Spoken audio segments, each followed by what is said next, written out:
Hey, fight fans, welcome back to Carlo Peruzza MMA. Today, I am with a very, very special guest.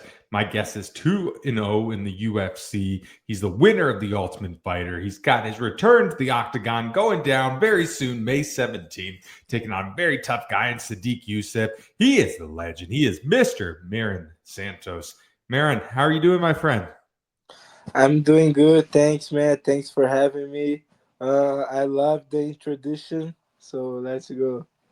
Absolutely, man. Very exciting news to see you come back, returning to the octagon, coming off of a big win over Francis Marshall. Didn't take too much time off, wanting to get right back in there, taking on Sodiq Yusuff, a guy who's a tough customer, a guy who's been developing a name for himself. When you first pitched him, dude, pretty exciting matchup.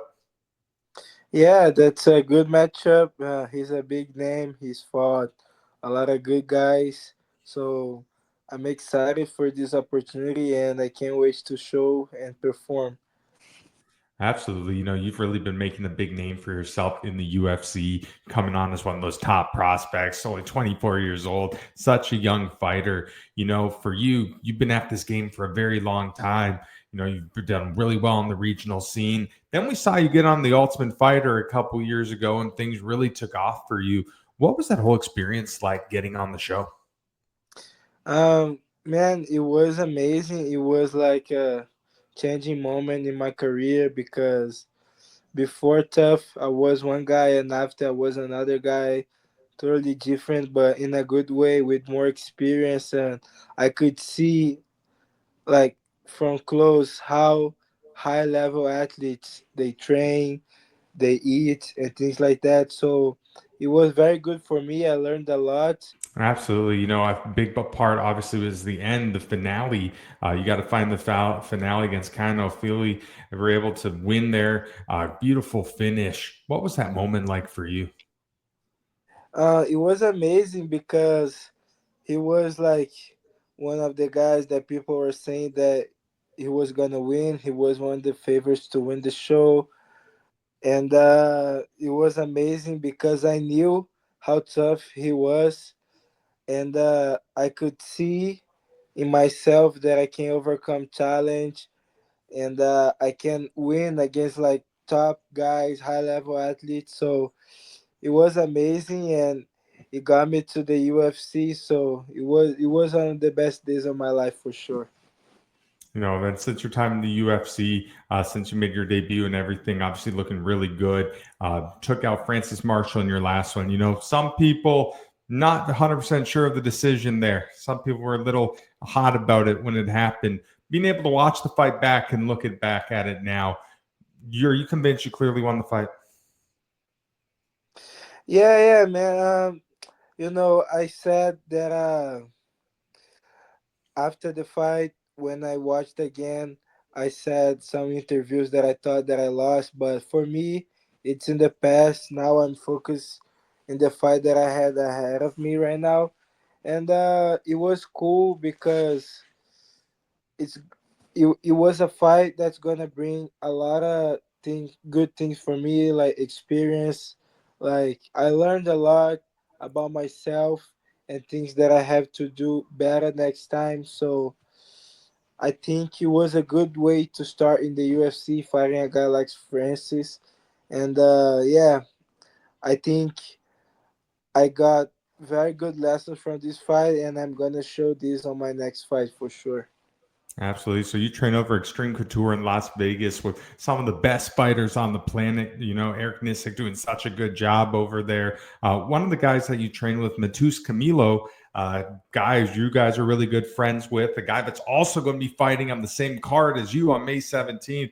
Is it pretty cool to be able to share a card with him? Yeah, man, it's crazy because when we were fighting regional scene, we used to say one day we're gonna find the same card in the UFC, and this day it's finally here. It's gonna be on his debut, so I'm very happy because it's on his debut, and also like I'm new to the UFC too, so we are starting our career in the UFC together. So I'm just super happy with that. He's a close friend that I have. He's like a brother for me. So I can't wait to come like the day and fight. in the same day as him.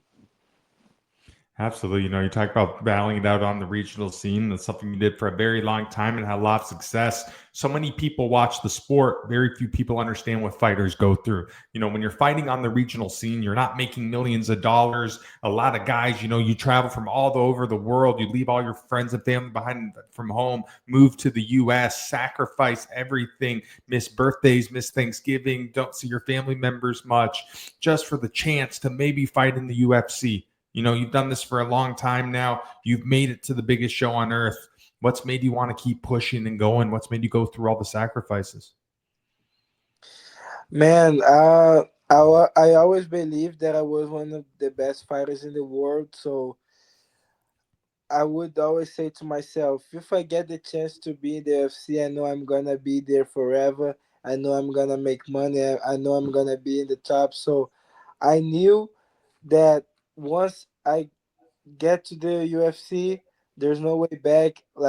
So, when I was fighting and working at the same time and no money involved and things like that, I always thought one day this gonna over because I'm gonna go to the UFC and everything gonna be different. So I think that was always my mindset, believing that I was one of the best fighters in the world.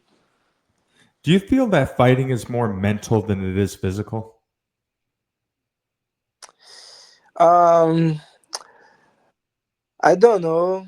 I think I would say 60% mental and 40% physical because like we all know how to get ready physically, like how to prepare for a fight, like how to get conditioning and things like that. But if you don't have the mindset to do it, you're gonna quit, you're gonna not make weight, you're gonna like miss practice and things like that.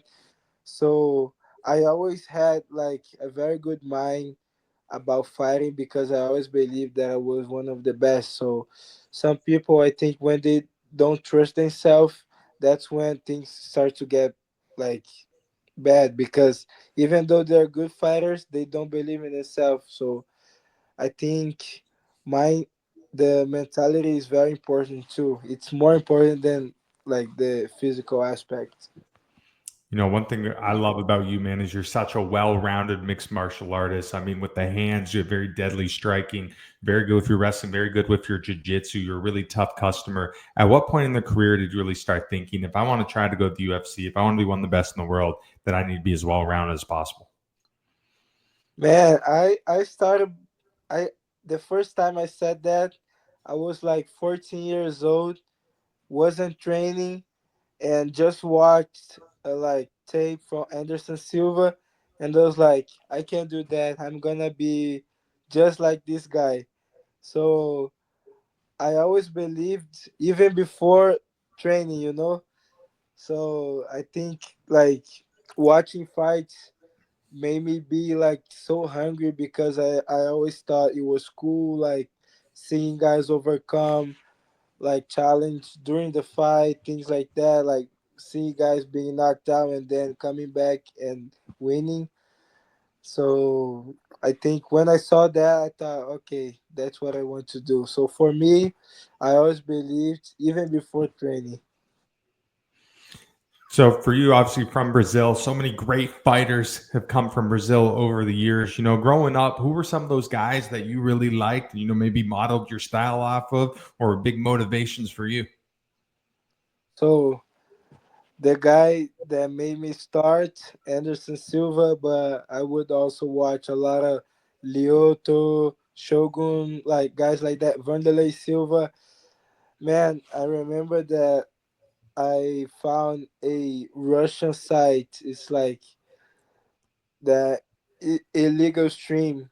I was like 13, 14 at the time, and on this side they had all the fights like from all the organizations like Strike Force, Pride, and I would always watch Anderson, I would Lyoto, Shogun, and like seeing those guys like the way that they fight back in the day, it just like I can't explain, but I would watch them hey, I want to do that. I don't know how to start. I don't know how to get there, but that's what I want to do.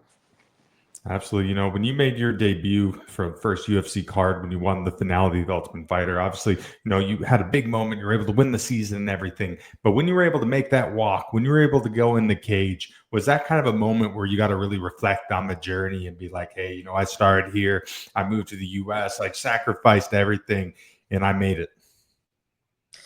Yeah, it was cool because before my walkout, I was watching like the video, like before the fight, the introduction, like that they do, and I was just like thinking, like this is it. I made it, but I still have one more thing to do.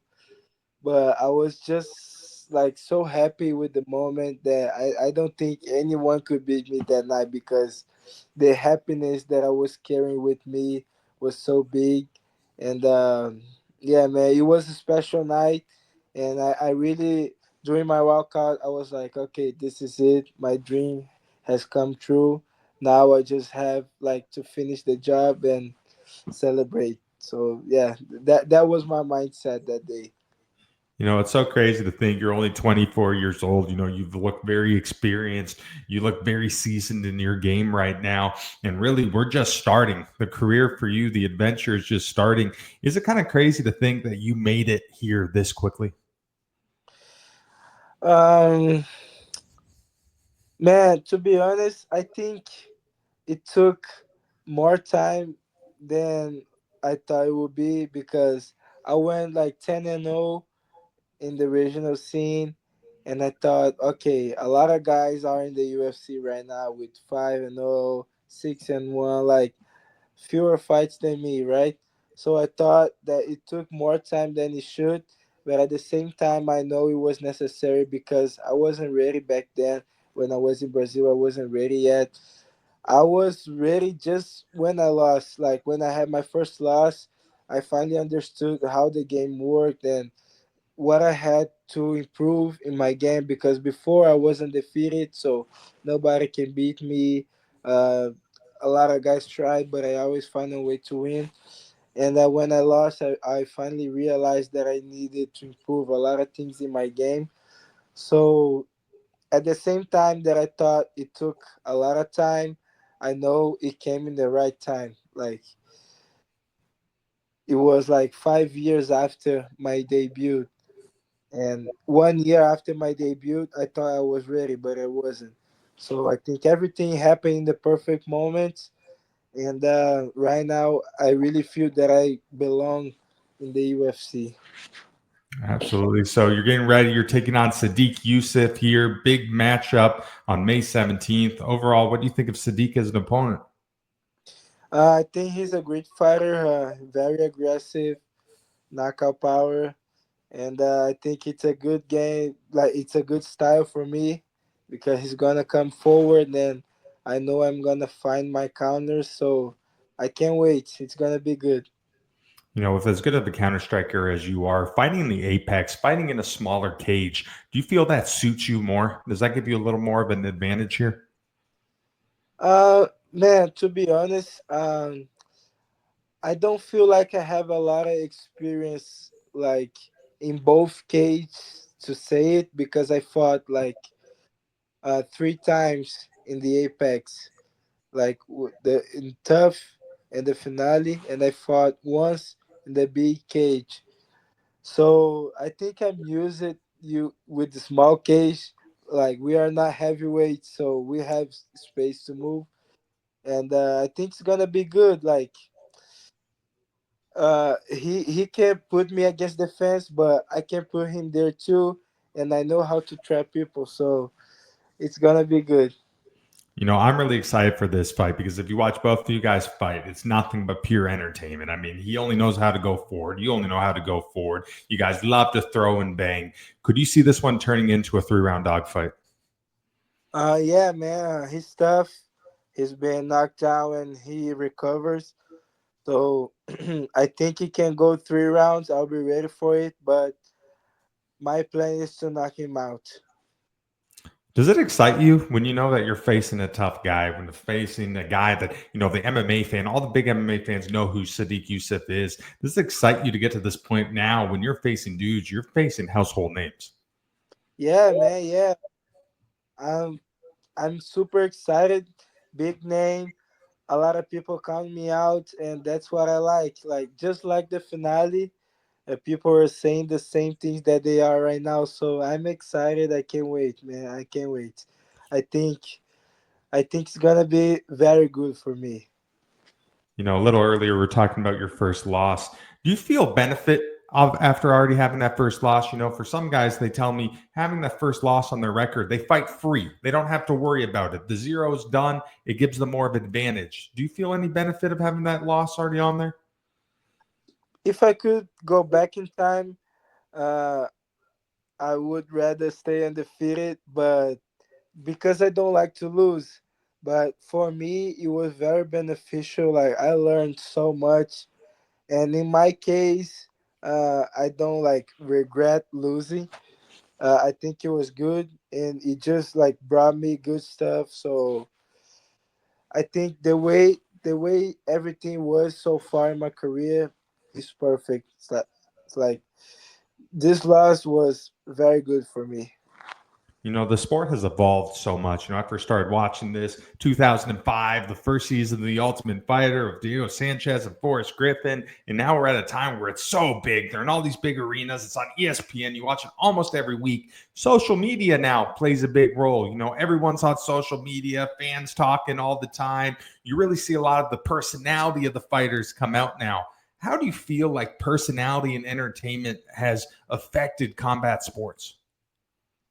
Yeah, man. I think it's the way, like, first thing is always fighting, but second, I think right now people are understand how the game works, and they start like to create this persona, and sometimes they are not being themselves, but they are entertaining the fans and things like that. So I think like nowadays it's part of the game. People gonna be mad with some fighters, but at the end of the day, they are like watching them and make them have money and things like that. So I love it.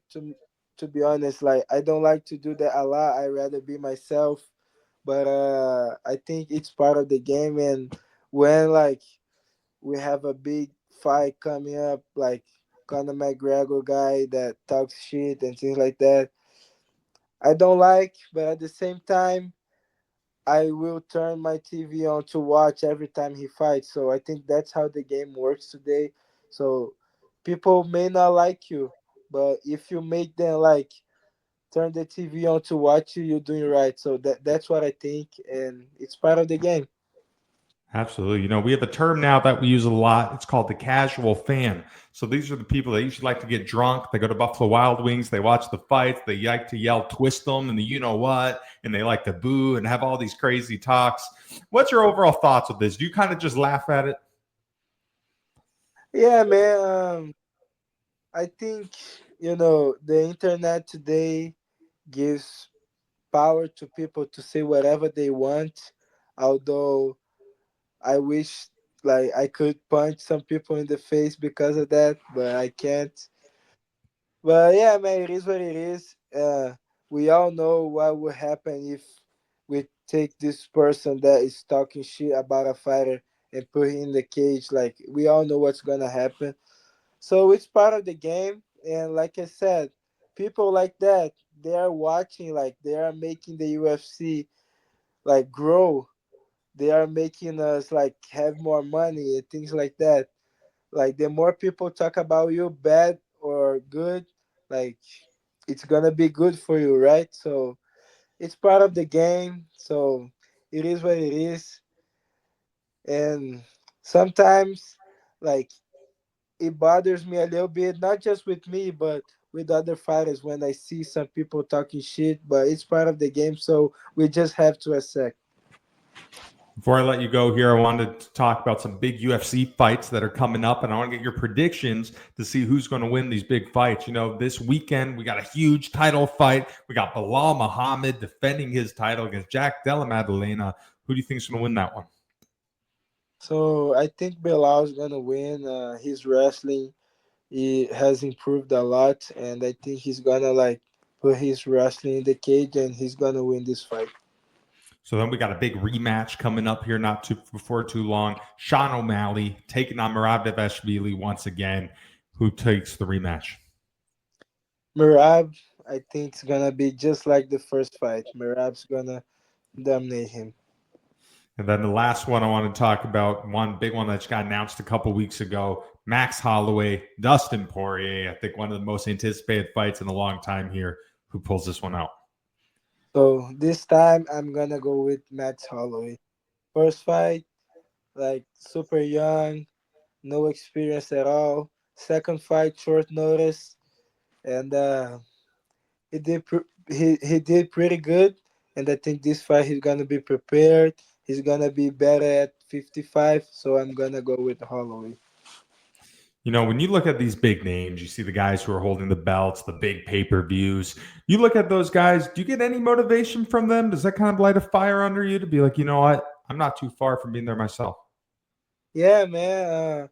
When I watch guys like that I used to watch when I wasn't even fighting, and now like they're fighting for belts and things like that. They made a lot of money. They have a good life. So I think one day I'm gonna get there too because they did. So I can do that too. So it's like just a lot of motivation to watch guys like that, like Poirier, Holloway, that started super young and now like they are fighting still high level, like a lot of pay per view points and things like that. So it's a motivation. Yes. You know, obviously you grew up liking the sport. You worked very hard to get to where you are. Have there been any points in the career so far, and not necessarily from the fighting, but have there been any points where you got to meet fighters, you got to be in a certain situation where you're like, oh my gosh, I can't believe this is real. I'm living my dream right now. Yeah, like when I first went to the PI, I don't remember who, but I remember like I saw some UFC fighters and I was like, bro, I can't believe I'm close to this guy. I used to watch him in the TV, like from another country, so far from here, like one day of travel far from this place, and now I'm here. And man, it's amazing. Like, and when I saw that I was in the right path. So I just kept going, and now here I am. Now some people sometimes say that they are inspired by me, and I just feel like I just feel blessed, like to have this opportunity, because one day I was the guy, like that was getting inspiration from this guy. Today, some people like look at me and say, "Hey, I want to be like you one day." Like I have some people that text me that, so it's great. It's a very good journey. You know, the UFC does a lot of shows in Brazil. They go at least a couple times a year. Is that on the bucket list for you? Fighting in Brazil for the UFC? Is that something we want to accomplish one day? Yes, that's something that I want to do. I went to the UFC in Brazil one time, and it was amazing, like the energy. So I want to feel that. I fought like in Brazil regional scene, but it's not the same. So if I can find Brazil one day, it will be a pleasure. You know, there's so many great fighters, like I said a little earlier, that come out of Brazil. Obviously, a lot of people in Brazil are such big fans of mixed martial arts. MMA is such a huge scene in Brazil. Why do the Brazilian people love mixed martial arts so much? Is this just something that's within the culture? Man, I don't know. I think we just like to watch fights. We like blood, we like violence, and that's it. To be honest, I don't know the reason why we love fight so much, but maybe because like we grow up in a life of struggling. So when we see people winning in life fighting, I think it's just like a cool look. So yeah. So right now we're in 2025, still got 8 months left of the year. You really feel like this is your year, the year where you really start to break out, really make a run, and try to get in that top 15 of your division. Yes, man. I think with this fight, with this name, I really can put myself into the mix. Like, I can get people to watch me and say, "Hey, this guy's good. We better be careful with him." So I think it's gonna be a good year for me. I want to do this fight, maybe two more, but realistically, I think one more by the end of the year. So I think this fight is gonna change my life, and people will realize how good I am. For you, Myron, what's the ultimate goal? What are you looking to accomplish in the UFC? Man, my dream is to be UFC champion, and I'll do anything to reach that. Like, that's my dream, and one day I'm gonna be UFC champion. Period.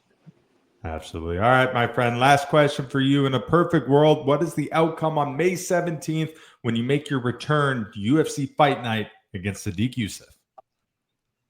Well, the perfect fight for me, first round knockout. That's it. There you go. Well, hey, Myron, thank you so much for taking the time out of your busy schedule. I know you're getting ready to fight, but it really means a lot to me that you're able to give me some time here. And pleasure talking with you, my friend. Thank you, brother. See you. Absolutely. That's it for us tonight. I'm Carl Prusa. He is the legend. He is Mr. Myron Santos. Watch him May 17th, taking on Sodiq Yusuff. You guys don't want to miss it, fight fans. Take care.